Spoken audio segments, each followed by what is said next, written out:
या न्यूज बुलेटिनचे सहप्रायोजक आहेत गोकुळ.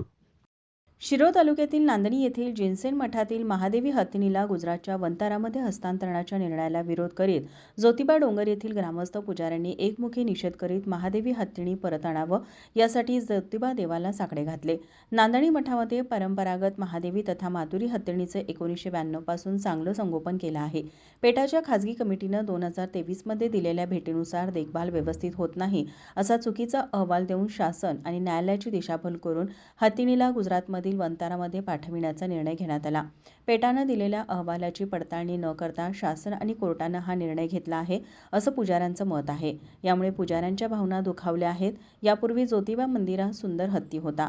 पेठाच्या तक्रारीवरून हा सुंदर केरळ नेला आणि त्यांच्या ठिकाणी त्यांचा मृत्यू झाला. शासनानं हस्तक्षेप करून महादेवी हत्तीनीला नांदणी येथील जिनसेन मठाकडे परत सुपूर्द करण्यात यावं. ज्योतिबा डोंगरावर एक नवीन हत्ती उपलब्ध करून द्यावा अशी मागणी शंकरराव दादरने, विश्वास जुगर यांनी केली. यावेळी अविनाश ठाकरे, रोहित मिटके आणि ज्योतिबा डोंगराचे पुजारी उपस्थित होते.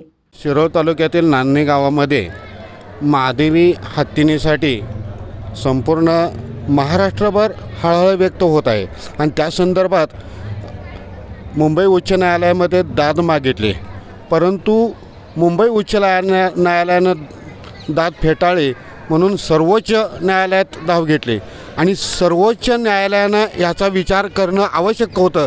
कारण का मुंबई हायकोर्ट हे महाराष्ट्रापुरता मर्यादित आहे, परंतु सुप्रीम कोर्ट हे संपूर्ण देशभराच्या राज्यासाठी आणि महाराष्ट्र राज्य एकच असं काही नाही की अनेक राज्यामध्ये अनेक असे हत्ती आहेत आणि त्याच्या अनुषंगानं विचार होणं गरजेचं होतं.